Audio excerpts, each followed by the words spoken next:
Hello everyone. Today I am going to start first chapter of class 9th NCERT Mathematics, which is number system. Before starting this chapter, firstly we need to know what number system is, what is a number line and how many types of number there are. कितने types के number होते हैं और number line पे उन्हें कैसे represent करते हैं, वो सारा इस चैप्टर में हम पढ़ने वाले हैं। तो ये चैप्टर स्टार्ट करने से पहले हमें कुछ टाइप के नंबर के बारे में नॉलेज होनी चाहिए, जैसे नेचुरल नंबर्स। नेचुरल नंबर्स वो नंबर्स होते हैं जो एक से स्टार्ट होते हैं और पॉजिटिव में इन्फिनिटी तक जाते हैं, यानी कि 1 2 3 4 5 6 7 8 9 10 ऐसे चलते जाएंगे इन्फिनिटी तक। उसके बाद आते हैं होल नंबर्स। होल नंबर वो नंबर होते हैं जो नेचुरल नंबर के आगे जिसमें जीरो और ऐड हो जाता है, यानी कि होल नंबर जीरो से स्टार्ट होकर इन्फिनिटी तक जाते हैं। 0 1 2 3 4 5 6 7 8 ऐसे चलते जाएंगे, ये होल नंबर्स होते हैं। फिर उसके बाद आते हैं इंटीजर्स।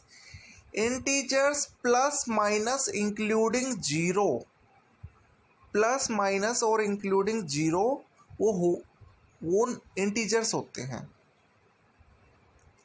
यानी कि इसमें -3 -4 -5 -2 -1 0 1 2 3 4 5 6 7 8 9 10 ऐसे चलते जाएंगे, माइनस में भी प्लस में भी और जीरो भी। तो वो सारे नंबर इंटीजर होते हैं, इसको हम जेड से रिप्रेजेंट करते हैं। इंटीजर्स में फ्रैक्शन नहीं आते, यानी कि ये p/q की फॉर्म में q 1 हो वो तो चलेगा, लेकिन जैसे 2/3 है, 3/4 है, 5/6 है, -3/4 है, ये इंटीजर्स नहीं होते। जो डेसिमल वाले नंबर होते हैं वो भी इंटीजर्स में काउंट नहीं होते, ये पूरे नंबर होते हैं, होल नंबर होते हैं, प्लस में भी माइनस में भी। फिर उसके बाद आते हैं रैशनल नंबर्स। रैशनल नंबर वो नंबर होते हैं जो p/q की फॉर्म में लिखे जाते हैं, जहाँ पर p और q दोनों इंटीजर्स होते हैं, लेकिन q जीरो नहीं होता। यानी कि p तो जीरो हो सकता है लेकिन q जीरो नहीं होता, वो रैशनल नंबर्स होते हैं। क्योंकि अगर q जीरो हो गया तो उस नंबर को हम डिफाइन ही नहीं कर सकते। जैसे 2/0 है तो इसमें हम जीरो को डिफाइन ही नहीं कर सकते, ये इन्फिनिटी हो जाएगा, तो वो नॉट डिफाइंड हो जाएगा और हम उसको डिफाइन नहीं कर सकते। तो इस तरह से वो नंबर जिसको हम p/q की फॉर्म में रिप्रेजेंट कर सकें, जहाँ पर p और q दोनों इंटीजर्स हैं लेकिन q जीरो इंटीजर नहीं होगा, बाकी हो सकता है, कोई भी हो सकता है। तो ये सारे रैशनल नंबर्स होते हैं। फिर उसके बाद आता है इक्विवेलेंट रैशनल नंबर्स। तो ये वो नंबर्स होते हैं जैसे 1/2 है, 2/4 है, वो नंबर्स जो काटने पर एक सेम नंबर दे तो इक्विवेलेंट रैशनल नंबर्स होंगे। जैसे यहाँ पे एग्जांपल में दे रखा है 1/2 है, 2/4 है, 10/20 है, 25/50 है, 47/94 है। तो हम इनको काटेंगे तो 1/2 ही आएगा। तो ये सारे नंबर्स जो हैं इक्विवेलेंट रैशनल नंबर्स हैं। फिर उसके बाद आता है इरेशनल नंबर्स। इरेशनल नंबर जैसा नाम से ही पता लग रहा है, रैशनल नंबर के उल्टे होते हैं, यानी कि वो नंबर्स जिसको हम p/q की फॉर्म में रिप्रेजेंट नहीं कर सकते, वो नंबर्स इरेशनल नंबर होंगे। अब जैसे एग्जांपल नंबर फर्स्ट में हमें दे रखा है, are the following statements true और false, give reasons for your answers. तो हमें इसके 3 पार्ट दे रखे हैं, इसमें हमें बताना है कि ये स्टेटमेंट ट्रू या फॉल्स कैसी है, अपना जस्टिफिकेशन देना है उस आंसर के लिए। तो इसका फर्स्ट पार्ट है, every whole number is a rational number. क्या हर एक होल नंबर एक नेचुरल नंबर होता है? जैसा कि हमने अभी थोड़ी देर पहले जाना है कि होल नंबर जीरो से स्टार्ट होते हैं और इन्फिनिटी तक जाते हैं, और नेचुरल नंबर 1 से स्टार्ट होकर इन्फिनिटी तक जाते हैं। तो होल नंबर में एक जीरो एक्स्ट्रा ऐड होता है। तो जीरो जो होल नंबर है वो नेचुरल नंबर नहीं है।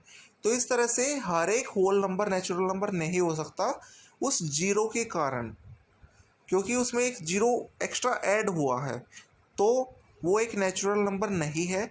तो इसलिए फर्स्ट में फॉल्स हो जाएगा। फिर इसके बाद सेकंड पार्ट आता है, every integer is a rational number. क्या हर एक इंटीजर एक रैशनल नंबर है? इंटीजर में हमने पढ़ा है कि प्लस माइनस इंक्लूडिंग जीरो। तो जैसे माइनस में है -3 है, तो उसको हम -3/1 भी लिख सकते हैं। -2 है, उसको -2/1 भी लिख सकते हैं।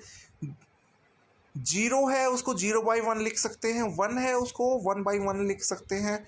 2 है, उसको 2/1 लिख सकते हैं। तो इस तरह से हर एक इंटीजर को हम p/q की फॉर्म में रिप्रेजेंट कर सकते हैं, जहाँ पर q जीरो नहीं है, क्योंकि हर एक इंटीजर के केस में q जो होगा वो 1 होगा। तो इस तरह से हम रिप्रेजेंट कर सकते हैं। तो वो सारे रैशनल नंबर हैं हर एक इंटीजर। अब इसका थर्ड पार्ट है, इसमें पूछ रखा है every rational number is an integer. क्या हर एक रैशनल नंबर एक इंटीजर है? इसमें ये सेकंड का उल्टा है। जैसे कोई भी रैशनल नंबर हम उठाते हैं, 2/3 है, तो ये इंटीजर तो नहीं है। 3/4 है, ये भी इंटीजर नहीं है। -5/4 इंटीजर नहीं है। तो इस तरह से ये बहुत सारे एग्जाम्पल हैं जो इंटीजर नहीं हैं, तो इसमें ये फॉल्स हो जाएगा। अब सेकंड एग्जाम्पल में हमें क्या करना है, 1 और 2 के बीच में 5 रैशनल नंबर हमें लिखने हैं। तो जितने भी रैशनल नंबर हमें पूछ रखे हैं, सबसे पहले रैशनल नंबर हमें पूछ रखे हैं 1 और 2 के बीच में, तो हम इसको 1/1 और 2/1 हम इसको लिख सकते हैं। और ऊपर और नीचे 5 पूछ रखे हैं, 6 और 6 से मल्टीप्लाई करने हैं न्यूमरेटर और डिनोमिनेटर में। तो ये बन जाएगा 6/6 और 2 का बन जाएगा 12/6। तो इनके बीच में जो नंबर आ जाएंगे वो आ जाएंगे 7/6, 8/6, 9/6, 10/6 और 11/6। तो इस तरह से ये 5 नंबर इन दोनों के बीच में आ जाएंगे। नंबर तो इन्फिनिटी हम कितने भी निकाल सकते हैं, लेकिन हमें अपने आंसर मैच करने के लिए एक सिंपल सा फंडा है, जितने पूछ रखे हैं एक ज़्यादा से ऊपर और नीचे मल्टीप्लाई करना है। फिर जो पीछे हमारे आंसर दे रखे हैं वो मैच भी हो जाएंगे और हमारा आंसर भी निकल जाएगा। नंबर तो हम कितने भी मल्टीप्लाई कर सकते हैं, जैसे 10 से भी कर सकते हैं, या फिर 100 से भी कर सकते हैं। तो हम कितने से मल्टीप्लाई कर सकते हैं, या फिर 1.1/10, तो 11/10, 12/10, ये भी हम निकाल सकते हैं। हम कैसे भी निकाल सकते हैं, लेकिन आंसर मैच करने के लिए एक सिंपल सा फंडा है कि हमें जितने भी पूछ रखे हैं उससे एक ज़्यादा से ऊपर और नीचे मल्टीप्लाई करना है न्यूमरेटर और डिनोमिनेटर में। तो इस तरह से हमारे आंसर भी मैच हो जाएंगे और हमारा आंसर भी निकल जाएगा। तो अब हम एक्सरसाइज 1.1 स्टार्ट करते हैं। इसमें हमें पूछ रखा है फर्स्ट क्वेश्चन में, क्या जीरो एक रैशनल नंबर है? Can you write in the form of p/q where p and q both are integers, q not equal to 0। तो जीरो को हम 0/1 लिख सकते हैं, p/q की फॉर्म में हो गया। और p और q दोनों इंटीजर है, 0 भी इंटीजर है, 1 भी इंटीजर है। और q 0 के इक्वल भी नहीं, q तो 1 है। तो इस तरह से ये रैशनल नंबर है। अब सेकंड क्वेश्चन में हमें क्या करना है, 3 और 4 के बीच में 6 रैशनल नंबर हमें निकालने हैं। तो सेम जैसे एग्जांपल में दे रखा था उसी तरह से करना है।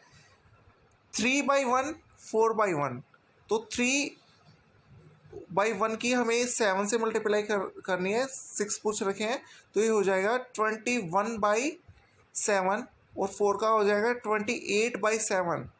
तो इनके बीच में 6 पूछ रखे हैं, तो आ जाएंगे 22/7, 23/7, 24/7, 25/7, 26/7, 27/7। इस तरह से इनके बीच में 6 रैशनल नंबर हम फाइंड आउट कर सकते हैं। अब इसके थर्ड क्वेश्चन में हमें 3/5 और 4/5 के बीच में 5 रैशनल नंबर बताने हैं। तो 5 बताने हैं तो 6 से हमें मल्टीप्लाई करनी है, 3/5 के 6 से ऊपर और नीचे मल्टीप्लाई करने हैं।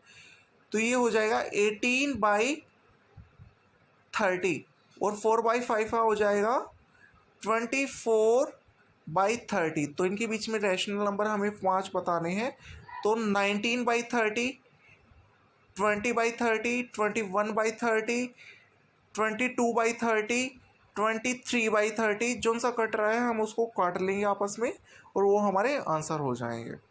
अब इसके फोर्थ क्वेश्चन में हमें करना है, इसका फर्स्ट पार्ट है, इसमें भी हमें ये बताना है कौन सी स्टेटमेंट ट्रू है कौन सी फॉल्स है। जस्टिफिकेशन देना अपने आंसर के लिए।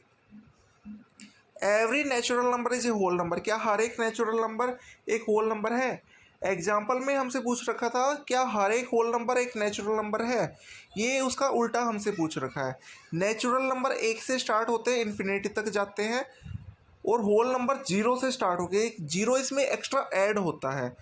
तो इस तरह से हर एक नेचुरल नंबर होल नंबर है क्योंकि होल नंबर में एक जीरो ऐड होता है और बाकी के सारे नेचुरल नंबर होल नंबर में आते हैं, तो ये स्टेटमेंट ट्रू हो जाएगी।